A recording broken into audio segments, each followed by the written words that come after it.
প্রত্যেককে জয় যিশু।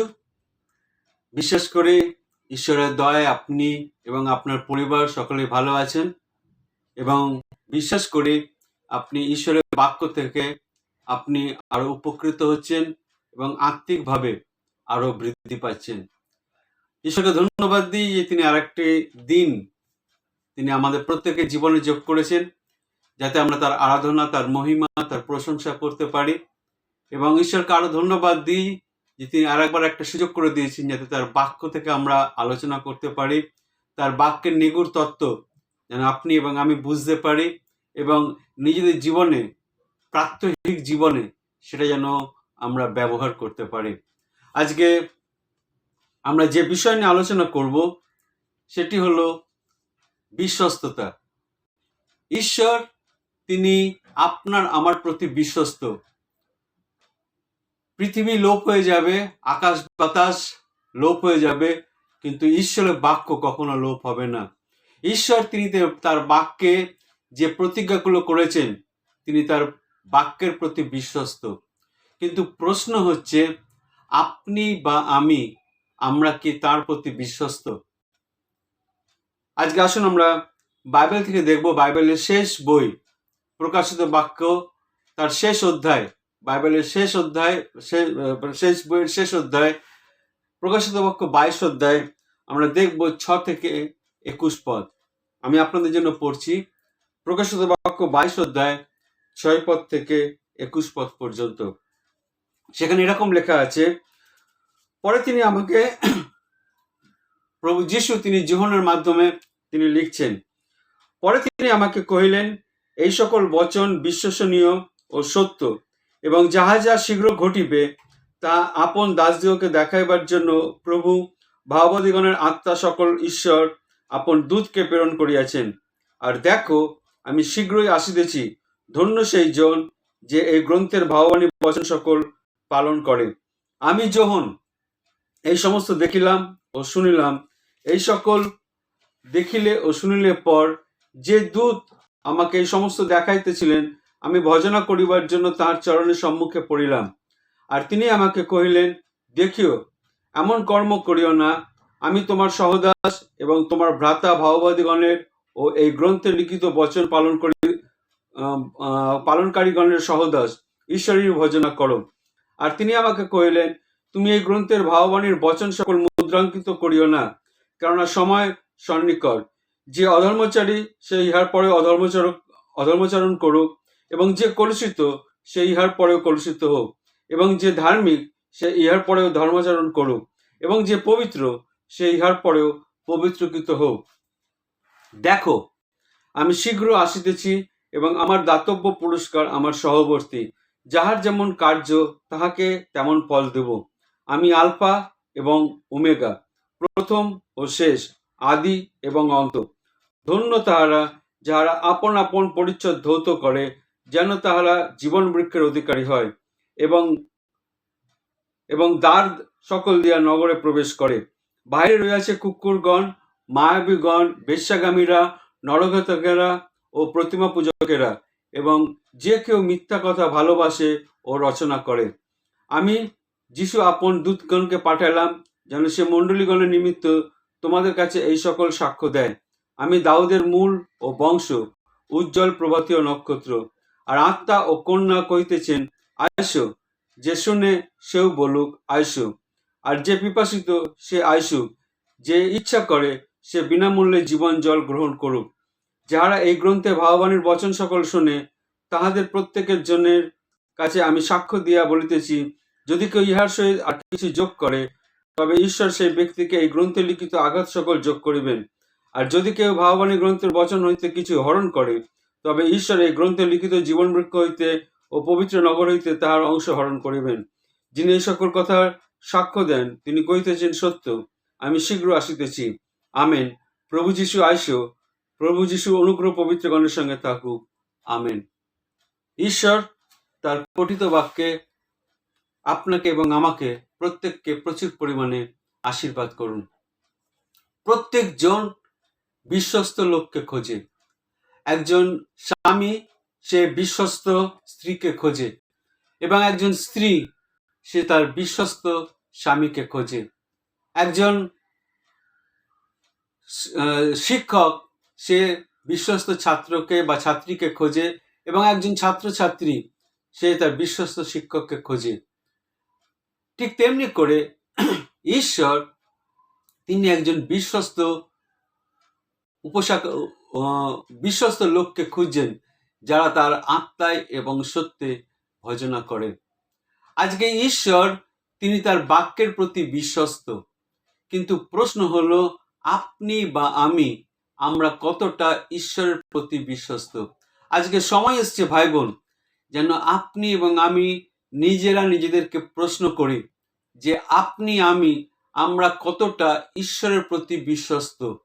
আর যখন আপনি এবং আমি নিজেদেরকে পর্যালোচনা করবেন, তখন ঈশ্বর তিনি আপনাকে বুঝতে সাহায্য করবেন যে আপনি বা আমাদের কতটা বিশ্বস্ত হওয়ার কথা ছিল এবং আমরা কতটা বিশ্বস্ত হতে পেরেছি।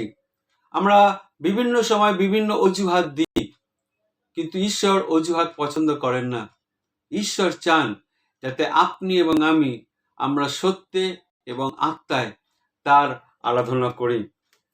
প্রভু যীশু খ্রিস্ট তিনি সম্পূর্ণভাবে আপনার আমার কাছে প্রকাশিত নন, বা প্রভু যীশু খ্রিস্ট তিনি নিজেকে সম্পূর্ণভাবে আপনার আমার কাছে প্রকাশ করেননি। তিনি যতটা প্রকাশ করেছেন তার মধ্যে দিয়ে প্রভু যীশু তার পিতা ঈশ্বরকে তিনি সম্পূর্ণভাবে তিনি আপনার আমার কাছে তিনি তুলে ধরেছেন। প্রভু যীশু খ্রিস্ট তিনি যখন পৃথিবীতে এলেন, আপনি এবং আমরা ঈশ্বরকে আরো ভালো করে জানতে পারলাম। পুরাতন নিয়মে আমরা ঈশ্বরকে দূর থেকে দেখে এসেছি। কোনো কিছু ভালো হলে আমরা ভাবতাম যে এটা ঈশ্বর থেকে হচ্ছে, কোনো কিছু খারাপ হলে আমরা ভাবতাম সেটাও ঈশ্বর থেকে হচ্ছে। ইসরায়েল জাতি তারা সব সময় দূর থেকে ঈশ্বরকে দেখে এসছে। তারা ঈশ্বরের কাছে আসতে ভয় পেত, তারা কাঁপতো ঈশ্বরের কাছে আসতে। তারা বছরে একটা দিন, মহাপবিত্র দিনে, শুধুমাত্র মহাপবিত্র স্থানে মহাযাজক শুধু প্রবেশ করতে পারতো, সবাই প্রবেশ করতে পারতো না। ইসরায়েল জাতি তারা দূর থেকে ঈশ্বরকে জেনে এসছে, দেখে এসছে। কিন্তু প্রভু যীশু আসার পর থেকে এই যে ধারণা ছিল এতদিন, সেই ধারণা তিনি বদলে দিলেন। ঈশ্বর আমাদের নিকটবর্তী ঈশ্বর। ঈশ্বর তিনি আমাদের সহবর্তী ঈশ্বর। তিনি আপনার সঙ্গে আমার সঙ্গে থাকতে চান। আর যখন এই কথাটা আপনি বুঝতে পারবেন যে ঈশ্বর আপনার সহবর্তী, ঈশ্বর আপনার মধ্যবর্তী, ঈশ্বর আপনার সঙ্গে সঙ্গে আছেন, তখন আপনার জীবন পাল্টে যাবে। ভাই বোন, আমরা অনেক বিষয় রয়েছে, যখন আমরা সংবাদ মাধ্যমে দেখি বা পড়ি, তখন আমরা সেগুলোকে বিশ্বাস করি। কিন্তু আমরা খুব কম লোক আছি যারা ঈশ্বরের বাক্যকে বিশ্বাস করি। আমরা আমাদের পরিস্থিতিকে বিশ্বাস করি, আমাদের চারপাশে যে ঘটনাগুলো ঘটছে সেগুলোকে বিশ্বাস করি। আমি বলছি না যে সেগুলোকে আপনি বিশ্বাস করবেন না, অবশ্যই বিশ্বাস করবেন যেগুলো ঘটছে, কিন্তু তার থেকেও বেশি আপনি এবং আমরা যেন ঈশ্বরের বাক্যকে বিশ্বাস করি। আকাশ পৃথিবী লোপ হয়ে যাবে, কিন্তু ঈশ্বরের বাক্য কখনো লোপ হবে না। সুতরাং সর্বাগ্রে সর্বপ্রথম আপনি এবং আমরা যেন ঈশ্বরের বাক্যকে বিশ্বাস করতে শিখি। আর যে মুহূর্তে আপনি এবং ঈশ্বরের বাক্যকে বিশ্বাস করব, তখন ঈশ্বর তিনি আপনার এবং আমার জীবনে কাজ শুরু করেন। এখানে বলছে, যেটা পড়লাম প্রকাশিত বাক্য 22 অধ্যায় 6 থেকে 21 পদ, সেখানে বলছে বিশেষ করে 7 পদ, 12 পদ, 13 পদ এবং 20 পদ। সেখানে বারবার তিনি বলছেন, দেখো আমি শীঘ্র আসিতেছি, দেখো আমি শীঘ্র আসিতেছি। দেখো, এই কথা ইংলিশে বলছে বিহোল্ড। দেখো কথাটা দিয়ে বারবার তিনি আমাদেরকে বোঝাবার কি বোঝাবার চেষ্টা করছেন। দেখো দেখো দেখো বারবার বলছেন। দেখো, বিহোল্ড কথার মানে হচ্ছে আনডিভাইডেড অ্যাটেনশন, অর্থাৎ মনোযোগ সহকারে প্রভু যীশু এটা বলছেন, সেটা আপনি এবং আমি যেন দেখি। আর যখন আমরা দেখব, তখন ঈশ্বরের বাক্যের নিগুড় তত্ত্ব আমরা বুঝতে পারবো। আমরা দেখি না যেরকম ভাবে দেখার কথা, আমরা দেখি না। আমাদের মধ্যে নানা রকম চিন্তা, নানা রকম ভাবনা, নানা রকম সংশয়, নানা রকম হতাশা, নিরাশা আমাদের মধ্যে থাকে। আর তাই জন্য যেরকম ভাবে ঈশ্বরের বাক্য দেখার কথা আপনি এবং আমি দেখি না। আমরা আনডিভাইডেড অ্যাটেনশন আমরা ঈশ্বরের বাক্যের প্রতি দিই না। আর তাই জন্য ঈশ্বর কি বলতে চান সেটা আমরা বুঝতে পারি না। তাই জন্য যিশু বারবার তিনি বলছেন, দেখো দেখো দেখো দেখো, আমি শীঘ্র আসিতেছি। যিশুর আগমন সন্নিকট। আপনি বিশ্বাস করুন বা না করুন, আপনি অনুভব করুন বা না করুন, যিশুর আগমন সন্নিকট। যিশু যেগুলো বলে গেছেন সেগুলো সারা পৃথিবীতে ঘটছে। দেশের বিরুদ্ধে দেশ, জাতির বিরুদ্ধে জাতি, নানা রকম প্রাকৃতিক বিপর্যয় আমরা দেখতে পাচ্ছি। আর এটাই আপনাকে আমাকে একটা ক্লু দিচ্ছে, একটা সংকেত দিচ্ছে যে যিশুর আগমন সন্নিকট। আর প্রভু যিশু চাইছেন আপনি এবং আমরা যেন প্রস্তুত থাকি, যেন তার প্রতি বিশ্বস্ত থাকি। আর ভাই বোন, এখানে বাইবেলে প্রায় 200 বার, নতুন নিয়মে প্রায় 200 বার এই দেখো কথাটি ব্যবহার করা হয়েছে।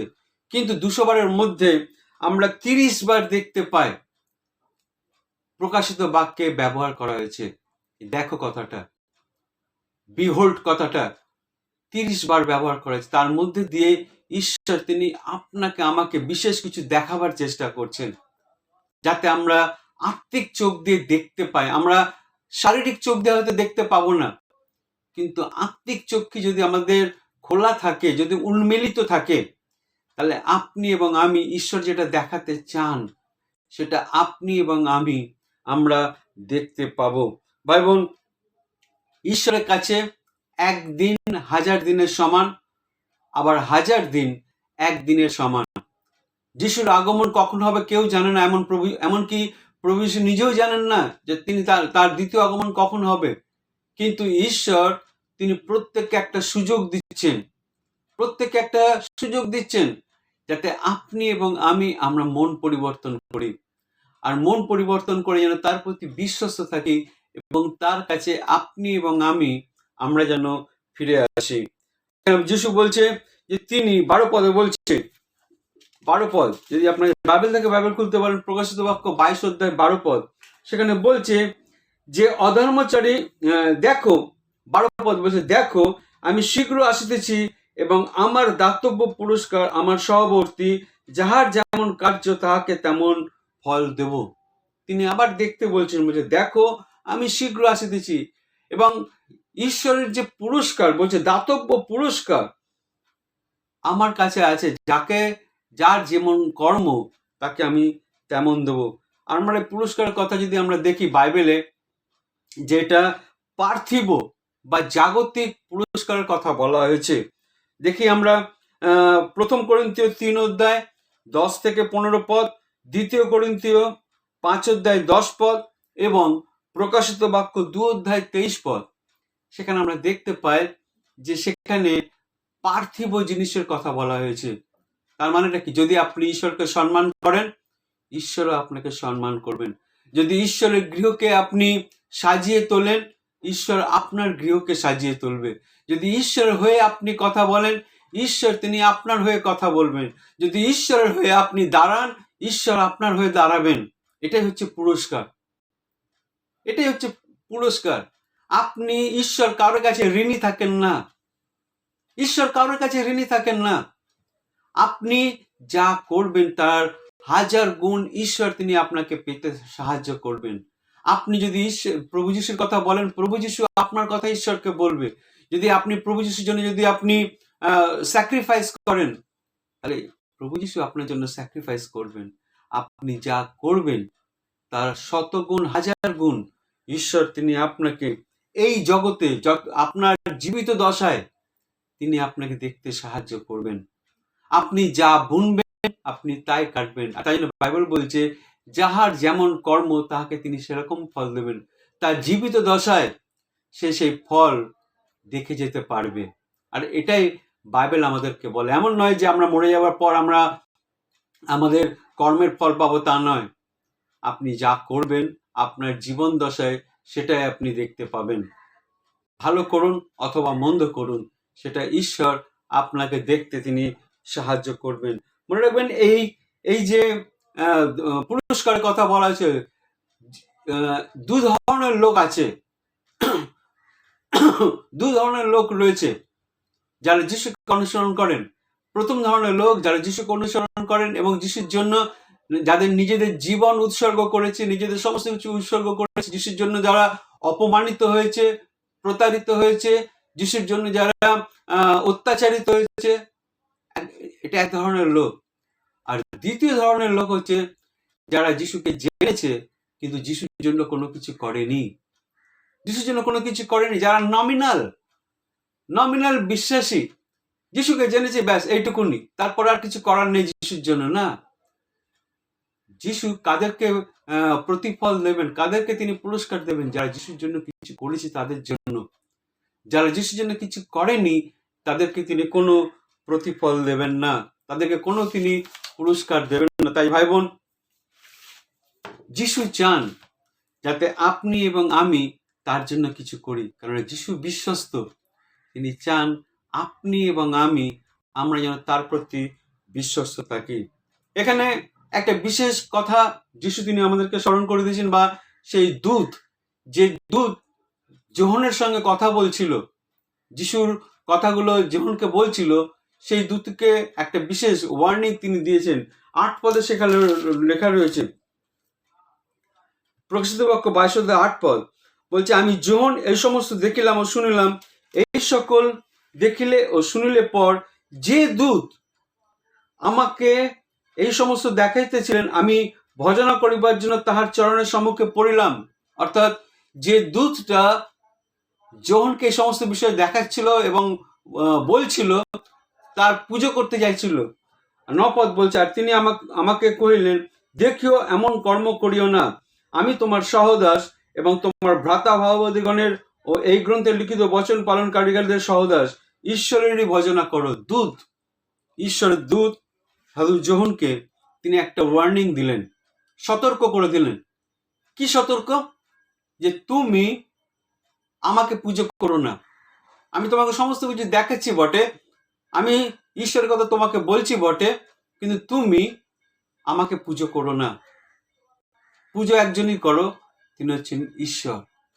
যিশুর আরাধনা করো, যিশুর সেবা করো। আমরা অনেক সময় একটা ভুল করে ফেলি, আমরা অনেক সময় পালক পুরোহিতদেরকে পুজো করি, যারা একটু ভালো ভালো প্রচার করে, যারা একটু ভালো ভালো কথা বলে, যারা একটু অলৌকিক কাজ করে, তাদেরকে আমরা পুজো করি। ঈশ্বর তিনি ওয়ার্নিং দিচ্ছেন, সতর্ক করছেন, তাদেরকে যেন আমরা পুজো না করি। সেও মানুষ, আপনিও মানুষ, সেও রক্ত মাংসের মানুষ, আপনিও রক্ত মাংসের মানুষ। আমরা যেন কোনো মানুষকে পুজো না করি ভাই বোন।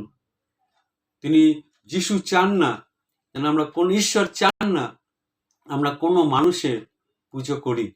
আর তাই জন্য দূত তাকে একটা সতর্ক করে দিলেন যে তোমরা ঈশ্বরেরই ভজনা করো। ঈশ্বর তিনি আপনাকে আমাকে তার সাদৃশ্যে, তার প্রতিমূর্তি তৈরি করেছেন, যাতে আপনি এবং আমরা ঈশ্বরের আরাধনা করি, কোনো মানুষের নয়, কোনো দেবদেবীর নয়, কোনো জাগতিক কোনো বিষয়, জগতে যে সমস্ত বিষয়গুলি রয়েছে, কোনো বিষয় যেন আমরা পুজো না করি। আর যদি আমরা পুজো করি তাহলে ঈশ্বরের ক্রোধ, ঈশ্বরের অভিশাপ আপনার আমার জীবনে নেমে আসবে। যিশু তিনি একটা আদেশ দিচ্ছেন, এখানে 10 পদ বলছে, তিনি যোহনকে একটা আদেশ দিচ্ছেন, বলছেন, আর তিনি আমাকে কহিলেন, তুমি এই গ্রন্থের ভাববাণীর বচন সকল মুদ্রাঙ্কিত করিও না, কেননা সময় সন্নিকট। তিনি কি বলছেন? যে আমি যে কথাগুলো বলছি সেগুলোকে বন্ধ করে রেখো না, মুদ্রাঙ্কিত করো না, সিল করে রেখো না, তুমি এই কথাগুলো বলো, এই কথাগুলো বলো।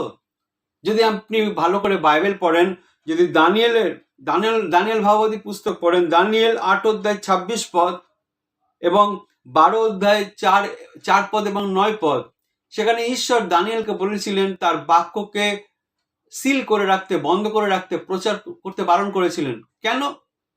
আপনার মনে হতে প্রশ্ন হতে পারে, কেন ঈশ্বর দানিয়েলকে তার বাক্যকে সিল করে রাখতে বলেছিলেন, বন্ধ করে রাখতে বলেছিলেন? কেন? তার কারণ তখনও পর্যন্ত প্রভু যিশুর আগমন হয়নি। প্রভু যিশু তখনও পর্যন্ত তিনি পৃথিবীতে আসেননি। আর তাই জন্য যতক্ষণ না যিশু এসছেন, যতক্ষণ না ঈশ্বরের বাক্য মাংসে মূর্তিমান হয়েছেন, ততক্ষণ পর্যন্ত ঈশ্বর তিনি দানিয়েলকে বলেছিলেন, দানিয়েল তুমি এই বাক্যগুলোকে মুদ্রাঙ্কিত করে রাখো, তুমি প্রচার করো না। কিন্তু এখন তিনি বলছেন যে তিনি বলছে মুদ্রাঙ্কিত করো না, তুমি প্রচার করো। আজকে আপনি যে বাক্যগুলো শুনছেন ঈশ্বরের কাছ থেকে, সেই বাক্যগুলো প্রচার করার দায়িত্ব আপনার আমার। প্রভু যীশু তিনি যা করণীয় করে গেছেন, আজকে তিনি আপনার আমার মাধ্যমে তিনি প্রচার করতে চান। আজকে আপনি বা আমি, আমরা যতটুকু ঈশ্বরকে জেনেছি, যতটুকু প্রভু যীশুকে জানতে পেরেছি, আপনি বা আমি, আমরা কি সেই বিষয়ে অন্য কাউকে বলছি? আপনি বা আমি সেই বিষয় কি অন্য কারোর কাছে প্রচার করছি? যদি প্রচার করে না থাকি, তাহলে নিজেদেরকে প্রশ্ন করি যে প্রভু তুমি আমাকে শক্তি দাও, জ্ঞান দাও, বুদ্ধি দাও, যাতে আমি তোমার বাক্য অন্যকে বলতে পারি। আর যখন আপনি ঈশ্বরের কথা অন্যকে বলবেন, যখন যিশুর কথা অন্যকে বলবেন, তখন ঈশ্বর প্রচুর পরিমাণে আপনাকে আশীর্বাদ করবেন। সুতরাং ভাই বোন, আজকে যেন কোনো বাক্য, ঈশ্বরের বাক্যকে যেন আমরা বন্ধ করে না রাখি। যিশু বলছেন যে তোমরা যদি আমার প্রশংসা না করো, তাহলে রাস্তার পাথরগুলো তারা প্রশংসা করবে। পাথর মানে পরজাতীয়রা ঈশ্বরের আরাধনা করবে, প্রশংসা করবে।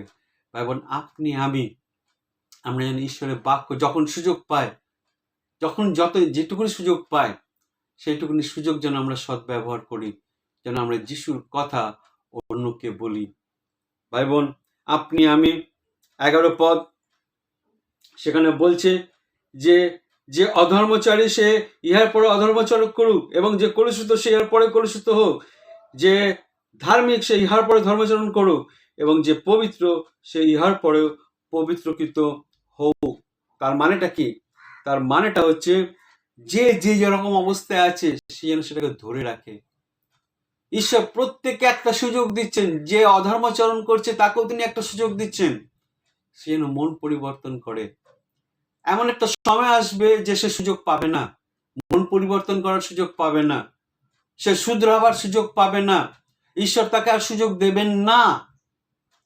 ঈশ্বর তিনি অনেক সুযোগ দিয়েছেন, মন পরিবর্তন করার অনেক সুযোগ দিয়েছেন। আর যদি সে সুযোগটাকে সদ্ব্যবহার না করে, এমন একটা সময় আসবে যে সেই সুযোগটা সে পাবে না, ঈশ্বর তাকে সেই সুযোগটা দেবেনই না। আর তার জন্য বলছে যে অধর্মাচরণ করে সে অধর্মাচরণ করুক, যে কলুষিত সে ইহার পরে কলুষিত থাকুক, এবং যে ধার্মিক সে ধর্মাচরণ করুক। যদি আপনি ধার্মিক হয়ে থাকেন, আপনি কখনো ভুল পথে যাওয়ার চেষ্টা করবেন না। কারোর সাথে কম্পেয়ার করবেন না যে ওটা আছে আমার কেন এটা নেই, ওটা ওর হয়েছে আমার কেন নেই। আর যখনই আমরা কম্পেয়ার করি, যখন আমরা কারোর সঙ্গে কম্পিটিশন করি, প্রতিযোগিতা করি, তখন আমাদের মধ্যে পাপ প্রবেশ করে। আর তাই জন্য সাধু পৌল তিনি ফিলিপিও পত্রে বলছেন যে প্রতিযোগিতার বশে তোমরা কিছু করো না। প্রতিযোগিতা আমাদের জীবনের মধ্যে পাপ নিয়ে আসে, পাপ নিয়ে আসে ভাই বোন। আর তার জন্য ঈশ্বর তিনি চান না আপনি বা আমি, আমরা ঈশ্বর যে তার পুত্রের মাধ্যমে আপনাকে আমাকে ধার্মিক করেছেন, সেই ধর্মাচরণ থেকে আমরা দূরে চলে যাই। ঈশ্বর তিনি চান আপনি এবং আমি, আমরা যেন তার প্রতি বিশ্বস্ত থাকি। প্রভু যীশু বলছেন আমি আলফা, আমি ওমেগা। 13 পদ বলছে আমি আলফা এবং ওমেগা, প্রথম ও শেষ। এর মানেটা কি? এর মানেটা হচ্ছে প্রভু যীশু হচ্ছে সম্পূর্ণ, কমপ্লিট। আপনার যা যা প্রয়োজন রয়েছে, আপনার অর্থের প্রয়োজন রয়েছে, আপনার জ্ঞানের প্রয়োজন রয়েছে, আপনার সুস্থতার প্রয়োজন রয়েছে, আপনার যা যা জীবনে যা যা প্রয়োজন রয়েছে, আপনাকে এদিক ওদিক যেতে হবে না। অর্থের জন্য এর কাছে যাওয়া, এই ঠাকুরের পুজো করা, জ্ঞানের জন্য এই ঠাকুরের পুজো করা, সুস্থতার জন্য এই ঠাকুরের পুজো করা, না, কোনো না, একমাত্র যিশু। আর তাই জন্য যিশু বলছেন আমি আলফা, আমি ওমেগা, আমি কমপ্লিট। তোমার যা যা প্রয়োজন, আপনার যা যা প্রয়োজন রয়েছে, আপনি সমস্ত কিছু ঈশ্বরের কাছে নিয়ে আসুন যিশুর নামেতে। যিশুর নামেতে আপনি ঈশ্বরের কাছে নিয়ে আসুন, আর আপনার যা যা প্রয়োজন ঈশ্বর তিনি আপনাকে দেবেন। তার পুত্রের মাধ্যমে, তার পুত্রের মাধ্যমে তিনি আপনাকে সমস্ত কিছু দিতে চান, আপনার যা যা প্রয়োজন। এখানে 14 এবং 15 পদে বলছে ধন্য তাহারা যারা আপন আপন পরিচ্ছদ ধৌত করে, যেন তাহারা জীবন বৃক্ষের অধিকারী হয় এবং দ্বার সকল দিয়া নগরে প্রবেশ করে। ধন্য যাহারা। ভাই বোন, আপনি এবং আমরা যেন ঈশ্বরের রাজ্যে প্রবেশ করতে পারি। ঈশ্বরের রাজ্যে প্রবেশ করার জন্য আপনাকে ধন্য হতে হবে। ধন্য মানে যার ধন আছে। সেই ধনটা কি? প্রভু যীশু খ্রিস্ট হচ্ছেন ধন। যখন আপনার মধ্যে, জীবনের মধ্যে যখন প্রভু যীশু থাকবেন, তখন সেই ধন দ্বারা আপনি ধন্য হবেন। আর ধন্য তাহারা বলছে, ধন্য তাহারা যারা আপন আপন পরিচ্ছদ ধৌত করেন। নিজেদেরকে যখন আমরা পরিষ্কার করি ঈশ্বরের বাক্যের দ্বারা, তখন আপনি এবং আমরা ঈশ্বরের রাজ্যে প্রবেশ করতে পারি। ঈশ্বর তিনি তার পুত্রের রক্ত দ্বারা এবং তার বাক্যের দ্বারা তিনি আপনাকে আমাকে ধৌত করেন। যত আপনি ঈশ্বরের বাক্য শুনবেন, তত আপনি নিজেকে পরিষ্কার রাখতে পারবেন। যদি আপনি ঈশ্বরের বাক্য না শোনেন, যদি ঈশ্বরের বাক্যকে আপনি ইগনোর করেন, অবজ্ঞা করেন, তাহলে আপনি কোনোদিন নিজেকে ধৌত করতে পারবেন না। নিজের শক্তির দ্বারা আপনি নিজেকে পরিষ্কার করতে পারবেন না। নিজের পাপকে আপনি দূর করতে পারবেন না। গঙ্গায় স্নান করলে কখনো শুদ্ধ হওয়া যায় না, পবিত্র হওয়া যায় না। হিমালয়ে গিয়ে ধ্যান করলে কখনো ধার্মিক হওয়া যায় না। ধার্মিকতা হচ্ছে ভেতর থেকে আসে, ভেতর থেকে আসে ধার্মিকতা। আর ঈশ্বর আপনার অন্তরটাকে তিনি পরিষ্কার করতে চান তার বাক্যের দ্বারা এবং তার পুত্রের রক্তের দ্বারা। যখন ঈশ্বর তিনি আপনাকে ধৌত করতে চান, তখন আপনি নিজেকে সমর্পণ করুন ঈশ্বরের কাছে, যাতে আপনি ঈশ্বরের রাজ্যে প্রবেশ করতে পারেন। কারা কারা প্রবেশ করতে পারবেন না? এখানে বলছে 15 পদ বলছে, বাহিরে রইয়াছে কুকুরগণ, মায়াবীগণ, বেশ্যাগামীরা, নরঘাতকেরা ও প্রতিমা পূজা করে, এবং যে কেউ মিথ্যা কথা ভালোবাসে ও রচনা করে। কারা কারা ঈশ্বরের রাজ্যে প্রবেশ করতে পারবে না, তার একটা লিস্ট দেওয়া আছে। কুকুর কাদেরকে বলা হয়েছে? যারা যিশুকে জানার পর আবার পুরাতন পথে ফিরে যায়। কুকুর কি করে? কুকুর 2 পিতর 2 অধ্যায় 20 এবং 22 পদ, সেখানে বলছে যে কুকুর আপন বমির দিকে ফেরে। কুকুর যে বমি করে, সে বমিটা আবার সে খেতে যায়। আর তাদের সঙ্গে সেই সমস্ত মানুষকে তুলনা করা হয়েছে যারা যিশুকে জানার পরেও আবার পুরাতন পাপের পথে ফিরে যায়। তাদেরকে বলা হচ্ছে, যিশুকে গ্রহণ করার পর যদি আপনি আবার পুরাতন পাপের দিকে ফিরে যান, পুরাতন পথে যদি ফিরে যান, তাহলে স্বর্গরাজ্য আপনার জন্য নয়। স্বর্গরাজ্য আপনি দেখতে পাবেন না। মুখে যিশু বললে হবে না। যিশুর যে বাক্যগুলো রয়েছে, সেগুলো যেন আপনি এবং আমরা পালন করি। আমাদের পুরাতন পথ, আমাদের পুরাতন পাপ খ্রিস্টের রক্ত দ্বারা আবৃত। খ্রিস্ট তিনি তার রক্ত দ্বারা ধৌত করেছেন আপনাকে আমাকে। আপনি এবং আমরা যেন পুরাতন পথে ফিরে না যায়। আর যখন আপনি এবং ঈশ্বরের পথে স্থির থাকি, তখন ঈশ্বর তিনি তার আত্মার দ্বারা আপনাকে আমাকে আরো শক্তিশালী করে তোলেন, আরো মজবুত করে তোলেন, যাতে আমরা তার মতো হতে পারি। ভাই বোন, 17 পদে সেখানে বলছে, আর আত্মা ও কন্যা কইতেছেন আইসো, যে শোনে সেও বলুক আইসো, আর যে পিপাসিত সে বলুক আইসো, যে ইচ্ছা করে সে বিনামূল্যে জীবন জল গ্রহণ করুক। এখানে একটা আমন্ত্রণ পত্র দেওয়া হচ্ছে। আমরা প্রত্যেকে আমন্ত্রণ পত্র ভালোবাসি। কোনো বড় বড় লোক যদি আপনাকে ইনভিটেশন পাঠায়, আমরা নিজেরা নিজেদেরকে খুব গর্ব অনুভব করি যে আমি এর কাছে আমাকে ডেকে পাঠিয়েছে, ইনভিটেশন লেটার আমার কাছে এসেছে। নিজেদেরকে খুব অহংকারী মনে করি। আর ঈশ্বর তিনি আমাদেরকে আজকে একটা আমন্ত্রণ পত্র দিচ্ছেন। কি আমন্ত্রণ? কারা কারা আমন্ত্রণ পত্র দিচ্ছেন? 3 জন ব্যক্তি আপনাকে আমাকে আমন্ত্রণ দিচ্ছে। প্রথম কে দিচ্ছেন? প্রথমে বলছে আর আত্মা, 17 পদ বলছে, প্রথমে বলছে আত্মা। ঈশ্বরের আত্মা আপনাকে নিমন্ত্রণ দিচ্ছেন, যাতে আপনি ঈশ্বরের কাছে আসতে পারেন। ঈশ্বরের আত্মা তিনি তার ভাবাদির মাধ্যমে আপনার সঙ্গে কথা বলছেন, তার বাক্যের মাধ্যমে কথা বলছেন, বিভিন্ন প্রচারকের মাধ্যমে তিনি কথা বলছেন। ঈশ্বরের আত্মা দ্বারা যারা আবিষ্ট হয়ে প্রচার করে, তাদের মাধ্যমে তিনি কথা বলছেন। আত্মা দ্বারা তিনি কথা বলছেন, যাতে আপনি মন পরিবর্তন করে তার কাছে ফিরে আসেন। সেকেন্ড, যিনি ইনভিটেশন দিচ্ছেন, বলছে কন্যা। কন্যা মানে কি? কন্যা মানে হচ্ছে ব্রাইড, চার্চ, মণ্ডলী। মণ্ডলীকে কন্যা ভার্যার সঙ্গে তুলনা করা হয়েছে। আজকে মণ্ডলীর দায়িত্ব হলো প্রচার করা। যে মণ্ডলীতে প্রচার নেই, যে মণ্ডলীতে ইভেঞ্জেলিজম নেই, সেই মণ্ডলী মৃত। আজকে ঈশ্বর চান মণ্ডলীর দায়িত্ব হলো অন্যদেরকে সুসমাচার শোনানো। মণ্ডলীর মধ্যে অনেক রকম বাধা বিঘ্ন আছে, নানা রকম সমস্যা রয়েছে, কিন্তু তার মধ্য দিয়েও আপনি এবং আমি যেন ঈশ্বরের বাক্যকে অন্যদের কাছে তুলে ধরি। আজকে আপনার মণ্ডলী কি ঈশ্বরের বাক্য বাইরে প্রচার করছে? শুধু মণ্ডলীর মধ্যে যেন সীমাবদ্ধ না থাকে।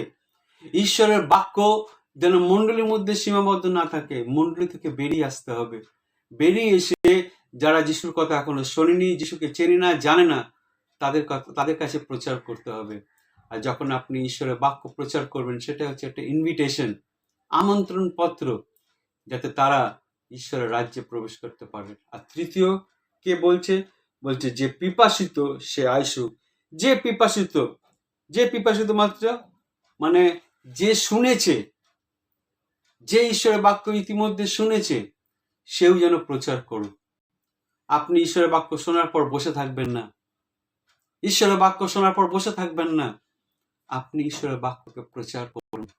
আর যখন আপনি ঈশ্বরের বাক্যকে প্রচার করবেন, সেটা আপনার মধ্যে দিয়ে ঈশ্বর অন্য কোনো ব্যক্তিকে তিনি নিমন্ত্রণ জানাচ্ছেন, তারা যেন ঈশ্বরের রাজ্যের মধ্যে প্রবেশ করতে পারে, ঈশ্বরের গৃহে যেন প্রবেশ করতে পারেন। সেই নতুন আকাশ, নতুন পৃথিবী আপনার আমার জন্য অপেক্ষা করছে, সেখানে আপনি এবং আমরা প্রবেশ করতে পারি। কিন্তু কাদের মাধ্যমে ঈশ্বর আমন্ত্রণ পত্র পাঠাচ্ছেন? প্রথম হচ্ছে ঈশ্বরের আত্মা, তার বাক্যের মাধ্যমে, ভাববাদীদের মাধ্যমে, প্রচারকদের মাধ্যমে, পাস্টারদের মাধ্যমে। দ্বিতীয়ত হচ্ছে মণ্ডলীর মাধ্যমে। আর তৃতীয় হচ্ছে যে শুনছে, তার মাধ্যমে ঈশ্বর তিনি কি করছেন? তিনি নিমন্ত্রণ পত্র পাঠাচ্ছেন। 18 পদ বলছে, যাহারা এই গ্রন্থের ভাববাণীর বচন শোনে, তাহাদের প্রত্যেকজনের কাছে আমি সাক্ষ্য দিয়া বলিতেছি, যদি কেউ ইহার সহিত আর কিছু যোগ করে, তবে ঈশ্বর সেই ব্যক্তিতে এই গ্রন্থে লিখিত আঘাত সকল যোগ করিবেন। আর যদি কেউ এই ভাববাণীর গ্রন্থের বচন কিছু হইতে হরণ করে, তবে ঈশ্বর এই গ্রন্থে লিখিত জীবন বৃক্ষ হইতে ও পবিত্র নগর হইতে তাহার অংশ হরণ করিবেন। বাইবেলের শেষ ওয়ার্নিং, ঈশ্বরের বাক্যের সঙ্গে যেন আমরা কোনো কিছু যোগ না করি। অনেক সময় অনেক প্রচারককে দেখেছি, তারা মানুষ যেটা ভালোবাসে, মানুষ যেটা শুনতে চায়, সেটাই বলে। সুগার কোটিং প্রচার। মানুষ মিষ্টি কথা ভালোবাসে। যখন আপনি ঈশ্বরের বাক্য প্রচার করবেন, ঈশ্বরের আত্মায় আবিষ্ট হয়ে যখন প্রচার করবেন, অনেক মানুষ আপনাকে ঘৃণা করবে, অনেক মানুষ আপনাকে ভুল বুঝবে, অনেক মানুষ আপনার সম্পর্কে কুৎসা রটাবে। কিন্তু আপনি যদি স্থির থাকেন ঈশ্বরের বাক্যে, ঈশ্বর আপনাকে তুলে ধরবেন। জিরোমীয় ভাববাদীর কথা আমরা জানি। জিরোমীয় যখনই প্রচার করতে যেত, সবাই তাকে ঘৃণা করতো, যে ও আমাকে ভালো কথা বলে না। কিন্তু জিরোমীয় সে ঈশ্বরকে সন্তুষ্ট করেছিল, কোনো মানুষকে নয়। আজকে আপনার আমার দায়িত্ব হলো ঈশ্বরকে সন্তুষ্ট করা, মানুষকে নয়। মানুষ যেটা জানতে চাইছে, মানুষ যেটা ভালোবাসে, সেটা যদি আমি প্রচার করি, তাহলে সেটা প্রচার নয়, সেটা প্রচার নয়। কিন্তু ভাই বোন, আপনি আমি যখন ঈশ্বরকে সন্তুষ্ট করে যখন প্রচার করি, ঈশ্বর তখন আপনাকে গৌরবান্বিত করেন, ঈশ্বর তিনি আপনাকে সুরক্ষিত করেন, আর ঈশ্বর তিনি আপনার মধ্যে দিয়ে গৌরবান্বিত হন। আর ঈশ্বরের বাক্য থেকে যেন কোনো কিছু হরণ না করি, কোনো কিছু যেন আমরা বিয়োগ না করি। অনেক সময় আমরা অনেক কিছু যোগ করি, যেটা ঈশ্বর বলতে চাননি সেটাই বলি, কেননা পাবলিক সেটা ডিমান্ড করে, পাবলিক সেটা শুনতে চায়। যেমন হোমোসেক্সুয়ালের ব্যাপার, বা ট্রান্সজেন্ডারের ব্যাপার, বা আমরা দেখতে পাই বিভিন্ন প্রকারের বিষয়গুলো, যারা আজকের দিনে সেম সেক্স ম্যারেজ অনেকে প্রচার করে।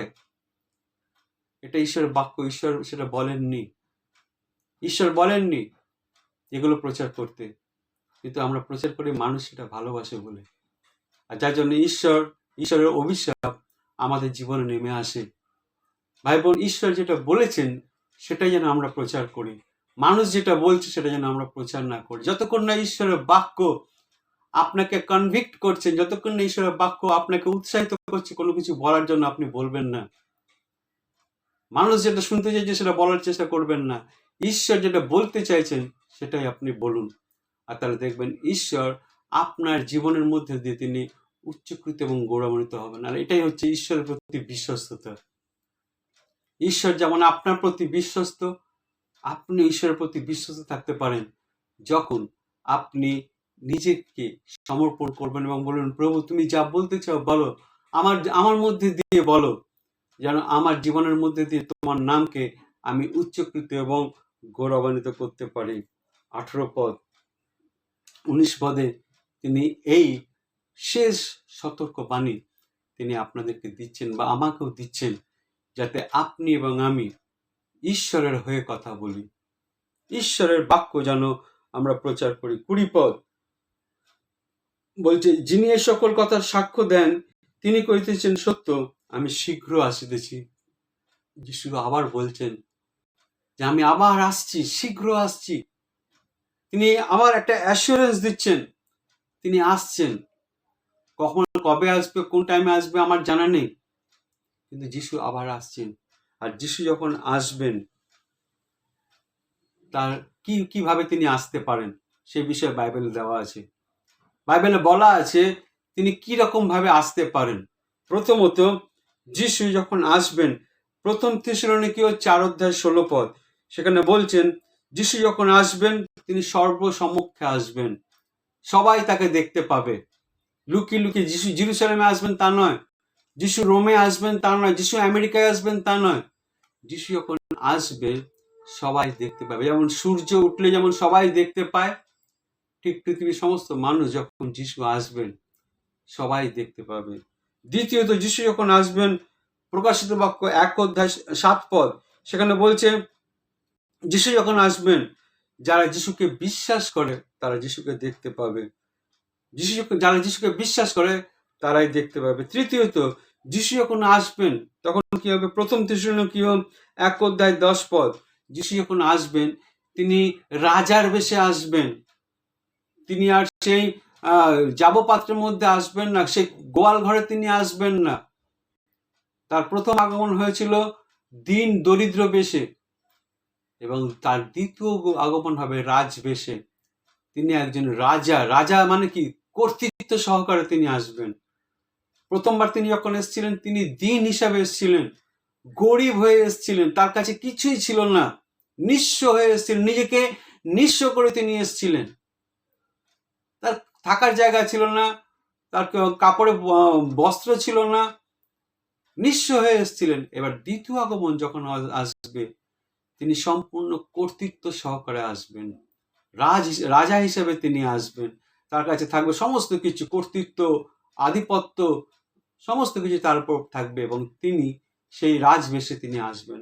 আর শেষ মথি 22:44 পদ সেখানে বলছে তিনি হঠাৎ আসবেন, কেউ জানে না কখন আসবেন। আর তার জন্য ঈশ্বর চান আপনি এবং আমরা যেন তার প্রতি বিশ্বস্ত থাকি। তিনি যেমন আমাদের প্রতি বিশ্বস্ত, আপনি এবং আমরা যেন তার প্রতি বিশ্বস্ত থাকি। এবং তার প্রতি যখন আমরা বিশ্বস্ত থাকব, ঈশ্বর যখন আসবেন তিনি আপনাকে এবং আমাকে তার সঙ্গে তুলে নিয়ে যাবেন। আর আমরা বলছি শেষ প্রার্থনা, এখানে বলছে 21 পদ সেখানে বলছে যে প্রভু যিশুর অনুগ্রহ পবিত্রগণের সঙ্গে থাকুক, আমেন। তিনি প্রার্থনা করছেন, আশীর্বাদ করছেন যে ঈশ্বরের আশীর্বাদ পবিত্রগণের সঙ্গে থাকুক। পবিত্রগণকে আপনি আমি। পবিত্র কথাটার মানেটা কি? পবিত্র মানে হোলি কথাটা যদি আপনি দেখেন ডিকশনারিতে, হোলি কথাটার অর্থ হচ্ছে সেট অ্যাপার্ট, নিজেকে আলাদা রাখা। যখন আপনি জগৎ থেকে নিজেকে আলাদা রাখবেন তখন আপনি পবিত্র। এমন নয় যে গঙ্গা জলে স্নান করলে আপনি পবিত্র হয়ে গেলেন, আপনি হিমালয়ে গিয়ে পবিত্র হয়ে গেলেন, তা নয়। 5টা লোক যেটা করছে সেটা আমি করব না, 5টা লোক যে পথে যাচ্ছে আমি সেই পথে যাব না। নিজেকে সবসময় আলাদা রাখা, এটাই হচ্ছে পবিত্রকরণ। বাইবেলকে আমরা পবিত্র বলি কেন? বাইবেল আর 10টা বইয়ের মতো এক নয়।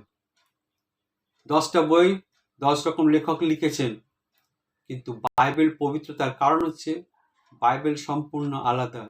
বাইবেল কে লিখেছেন? স্বয়ং ঈশ্বর তার মনোনীত লোকদের দ্বারা তিনি লিখেছেন। সুতরাং বাইবেল পবিত্র। আর এখানে পবিত্র গণ বলতে যে সমস্ত লোকেরা তারা আলাদা রকম জীবনযাপন করে, অন্যরকম জীবনযাপন করেন, ঈশ্বরীয় জীবনযাপন করে, ঈশ্বরকে সন্তুষ্ট করার জন্য যে ধরনের জীবন ধারণ করা উচিত সেই ধরনের জীবনযাপন যারা করে তারাই হচ্ছে পবিত্র। আর যখন আপনি পবিত্রভাবে জীবনযাপন করবেন, বাইবেল বলছে যে ঈশ্বরের অনুগ্রহ তাদের উপর থাকবে। আপনি আমি হতে পারে আপনি আমি খ্রিস্টকে অনেকদিন ধরে জেনেছি, হতে পারে 10 বছর, 20 বছর, 50 বছর, 70 বছর আপনি খ্রিস্টকে জেনেছেন, কিন্তু আপনি কি পবিত্রভাবে জীবনযাপন করছেন? লোকে কি আপনাকে দেখে বুঝতে পারবে যে আপনি খ্রিস্টের অনুসারী? নাকি আপনি আপনার নামের আগে ইংলিশ নাম লিখেছেন এবং বলছেন যে আপনার নামের দ্বারা লোকে আপনাকে খ্রিস্টান বলে জানে? না, নামে কিছু এসে যায় না। আপনার জীবনযাত্রার মধ্যে দিয়ে আপনাকে পবিত্রকৃত হতে হবে, আলাদাভাবে জীবনযাপন করতে হবে। যে লোকটা বাজে কথা বলছে আমি যেন বাজে কথা না বলি, যে লোকটা গালাগালি দিচ্ছে তার সঙ্গে যেন আমি গালাগালি না দিই। সেটাই হচ্ছে আমার সঙ্গে ওই লোকের একটা পার্থক্য। যে লোকটা অভিশাপ দিচ্ছে তার সঙ্গে যেন আমি অভিশাপ না দিই।